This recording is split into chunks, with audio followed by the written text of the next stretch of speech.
बिस्मिल्लाहिर्रहमानिर्रहीम अस्सलाम वालेकुम स्टूडेंट्स। उम्मीद है तमाम स्टूडेंट्स खैर के साथ होंगे जी। और 11th class physics chapter number 2 का आज हम देखेंगे जी इस लेक्चर में अपना टॉपिक नंबर 2.3, जिसमें हम लोगों ने डिस्कस करना है प्रोडक्ट ऑफ टू वेक्टर्स कि किसी भी दो वेक्टर्स का प्रोडक्ट जो है वो हम कैसे निकालते हैं, किस सॉर्ट ऑफ टाइप की हम जो है मल्टीप्लिकेशन परफॉर्म करवाएंगे कि वो प्रोडक्ट जो है वो उसका आंसर हमें एक रिक्वायर्ड प्रोडक्ट का आंसर जो हमें चाहिए वो हमें मिले। तो ये सारा कुछ अपने इस टॉपिक के अंडर हमने स्टडी करना है। सबसे पहले इसमें जो हम लोगों ने याद रखने वाली चीज़ है वो ये कि यहाँ पे मल्टीप्लिकेशन वेक्टर की हमेशा दो टाइप्स की होती हैं।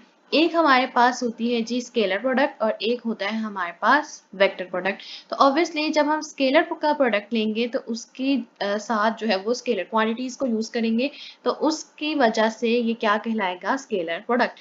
और जब वेक्टर का प्रोडक्ट लेना होगा तो उसके लिए वेक्टर क्वांटिटीज का यूज करेंगे, जिस वजह से वो क्या कहलाएगा वेक्टर प्रोडक्ट। तो स्टार्ट करते हैं। और आज के टॉपिक में हम लोगों ने सबसे पहले डिटेल के साथ डिस्कस करना है जी स्केलर और डॉट प्रोडक्ट। इंट्रोडक्शन जो है वो आप अपनी बुक के पेज नंबर 31 से मेरे साथ देखेंगे, और बाकी स्केलर और डॉट प्रोडक्ट का कंप्लीट डिटेल टॉपिक जो है वो नोट्स में से हम लोगों ने ये करना है। जैसे कि आपको डे 1 में आपको मैंने बताया था कि चैप्टर 2 एक ऐसा टॉपिक है, एक ऐसा इसमें टॉपिक्स हैं कि हम लोगों को इसमें नोट्स की जरूरत पड़ती है, और आपको मैं majority of the portion chapter 2 का जो है वो नोट्स में से करवाऊंगी।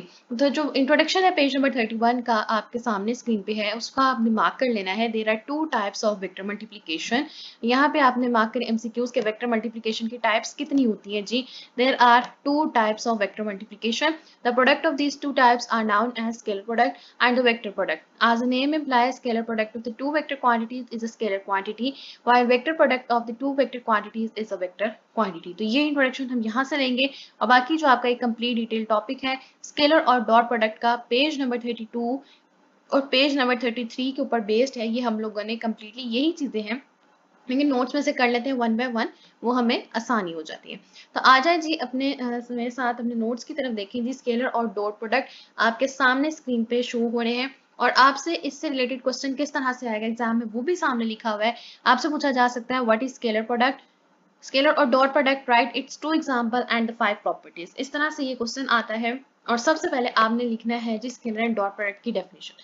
क्या डेफिनेशन होगी? when two vectors are multiplied in such a way that their result becomes a scalar quantity, such a product of the two vectors are called scalar product. तो जब हम कोई दो वेक्टर्स को मल्टीप्लाई करवाएं इस तरह से कि जो उसका रिजल्टेंट है वो हमें एक स्केलर क्वांटिटी देके जाए, तो उस तरह के वेक्टर्स का प्रोडक्ट क्या कहलाएगा? Scalar product.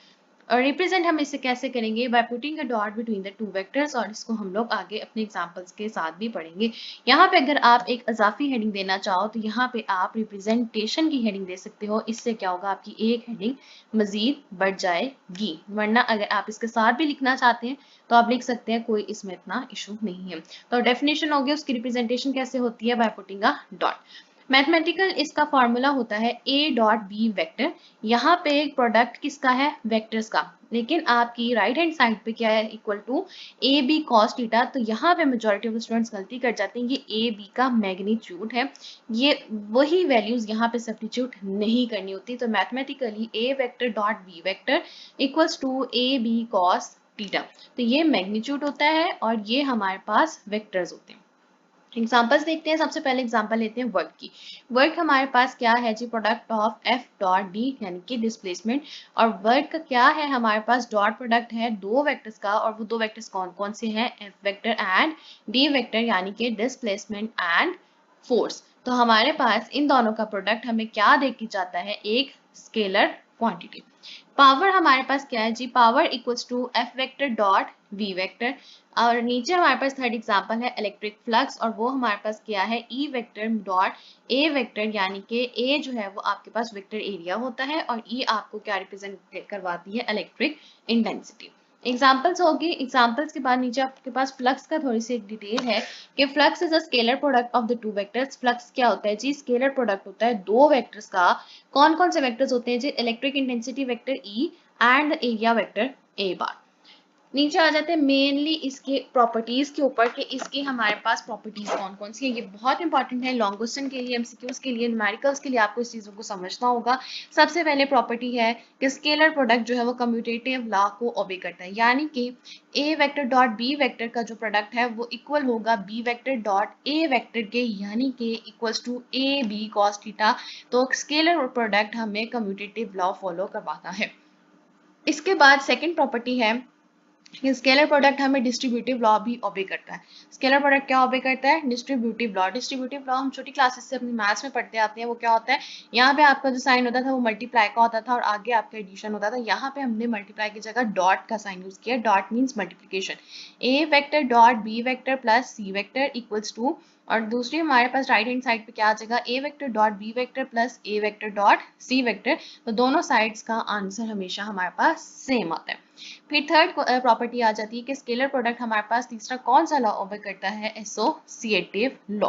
एसोसिएटिव लॉ क्या होता है, एम यानी कि एक स्केलर नंबर होगा एक vector dot N B vector equal क्या होगा, एम एन, दोनों नंबर्स को इकट्ठा कॉम्बिनेशन होगा और मल्टीप्लाई करवा देंगे जी A vector dot B vector के साथ। और दूसरी साइड पे हमारे पास किस तरह से आता है, ये मेनली हमारे पास ये चीजें जो है इनको डोमिनेट किया जाता है। तो n a वेक्टर के साथ मल्टीप्लाई होगा और m हमारे पास b वेक्टर के साथ मल्टीप्लाई होगा। तो ये हमारे पास क्या फॉलो करवा लेंगे जी, एसोसिएटिव लॉ।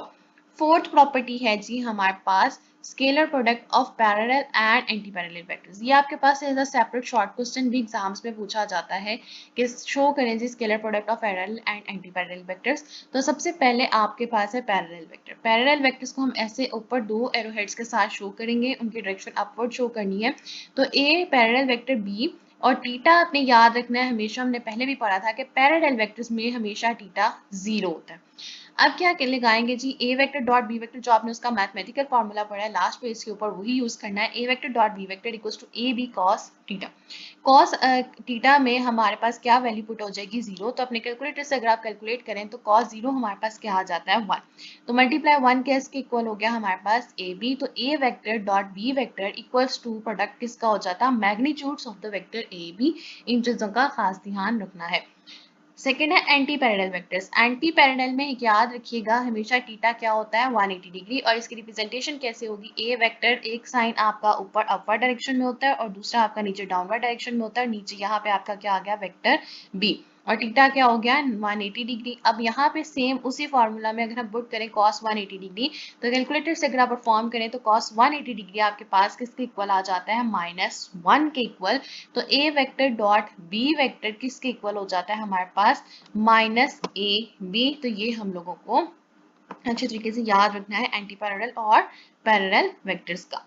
नीचे इसकी फिफ्थ प्रॉपर्टी आपने देखनी है और फिफ्थ प्रॉपर्टी आपके पास क्या आती है, scalar product of perpendicular vectors. Parallel पढ़ लिया, एंटी पैरेलल भी पढ़ लिया, अब बात करते हैं परपेंडिकुलर। परपेंडिकुलर का हमें पता है हमेशा थीटा क्या होता है, 90 डिग्री होता है।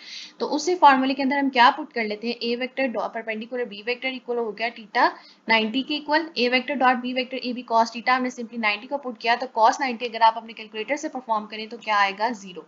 तो 0 हो गया। तो जब हमारे पास 0 के साथ कोई भी चीज मल्टीप्लाई हो जाती है तो वो हमारे पास आंसर क्या कर देती है, 0। तो परपेंडिकुलर वेक्टर्स में ए वेक्टर डॉट बी वेक्टर का प्रोडक्ट हमारे पास क्या होगा, 0 होगा। अब कैसे करेंगे in terms of unit vector में, अगर हम समझना चाहें कैसे 0 आएगा, तो आपके पास वेक्टर एक है, आपके पास यूनिट वेक्टर्स होते हैं आई वेक्टर, जे वेक्टर और के वेक्टर। तो सबसे पहले अगर हम देखें, एक वेक्टर ले लेते हैं आई और दूसरा वेक्टर ले लिया सपोज जे, और यहाँ पे उसका मैग्नीट्यूड हमारे पास दोनों के पास क्या होगा, 1 क्यों होगा, क्योंकि ये हमारे पास यूनिट वेक्टर्स हैं। कॉस क्या होगा, 90 का मतलब क्या होगा, कॉस 90 0। तो I vector dot J vector किसके इक्वल हो गया, 0 के इक्वल। अगर मैं बाकियों को परफॉर्म ना करूं और इसी तरह इनको नॉमिनेट कर लूं सिमिलरली मेथड से, तो I vector dot J vector equal हो गया 0 के। तो it means J vector dot K vector भी 0 के इक्वल होगा और के वेक्टर डॉट आई वेक्टर भी 0 के इक्वल होगा। तो ये हमारे पास क्या है, आपस में परपेंडिकुलर वेक्टर्स हैं in terms of unit vectors. I vector dot J vector dot K vector dot I vector आपको क्या देके जाएंगे, 0। तो ये आपने अच्छे तरीके से याद रख लेने, जहां पे भी आपको इन दोनों का प्रोडक्ट नजर आए आपने डायरेक्ट 0 को पुट कर देना है। नीचे आपके पास एक और शॉर्ट क्वेश्चन आता है। शॉर्ट क्वेश्चन के अंदर ही आपके पास स्टेटमेंट आएगी। पहले आप लिखेंगे, क्वेश्चन आपके पास आता है कि show that scalar product of similar vector is equal to the product of the magnitude of the vectors. तो इसके अंदर आपने जब स्टेटमेंट लिखनी है तो प्रॉपर्टी नंबर 6 के अंदर आपके पास सेल्फ प्रोडक्ट की हेडिंग आएगी और उसमें आप लिखेंगे कि स्केलर प्रोडक्ट जो है, सेल्फ प्रोडक्ट में क्या होता है कि scalar product of similar vectors is equal to the square of the magnitude of the vectors, यानी कि स्केयर का मैग्नीट्यूड होता है। कैसे आएगा, इसमें आपने थीटा लेना होता है जी 0 डिग्री। आपके पास स्टेटमेंट आ गया आपकी मैथमेटिकल फॉर्मूला की A vector dot B vector equals to A B cos theta. अब हमने कहा कि लेट बी, मेरे पास जो बी वेक्टर है मैंने उसको भी ए की इक्वल ले लिया, मतलब कि मैंने वेक्टर्स क्या ली, सेल्फ प्रोडक्ट ए के वेक्टर को दूसरे से मल्टीप्लाई करवाना है, यानी A vector dot A vector equals to A cos 0। Cos 0 मेरे पास क्या आएगा 1। तो जब मेरे पास 1 हो गया, यहाँ पे क्या बन जाएगा ए स्क्वायर, यानी कि दोनों वेक्टर्स का जो मैंने ले लिया आपस में एक दूसरे को सेम वेक्टर्स के साथ मल्टीप्लाई करवा दिया, तो उसका आंसर क्या बन गया मेरे पास, equal to the square of the magnitude of the vector. तो ए वेक्टर का मैग्नीट्यूड का स्क्वायर बन जाता है। अब इसको भी यूनिट वेक्टर्स में लिखें, मैं एक वेक्टर ले लेती हूँ I vector multiply by I vector equals to 1। Magnitude क्या होगा 1 मल्टीप्लाई बाय 1। कॉस 0 किसकी इक्वल होता है 1।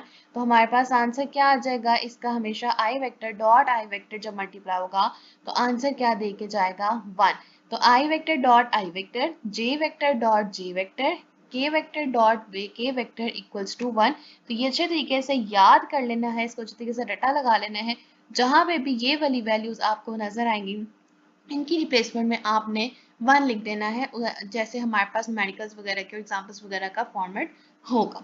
उसके बाद आ जाते हैं जी अपनी सेवंथ प्रॉपर्टी के ऊपर, और सेवंथ आपकी प्रॉपर्टी है कि scalar product of rectangular components. Rectangular components का भी जिक्र करना है। कैसे, अगर हमने कहा ए वेक्टर है हमारे पास, पोज A X I cap, A Y J cap, A Z K cap. B vector है B X I cap plus B Y J cap plus B Z K cap. इसका क्या लेना है, प्रोडक्ट। कैसे, A vector dot B vector equals to, इन दोनों का product ले लेते हैं। अब कैसे प्रोडक्ट लेंगे, हमारे पास सबसे पहले ए एक्स डॉट बी एक्स, इस दोनों का लेंगे प्रोडक्ट, तो क्या हो जाएगा आई वेक्टर डॉट आई वेक्टर। अब आपको यहाँ पे पता चलेगा कि हम लोगों ने ये वाली चीजें क्यों निकाली है ऊपर।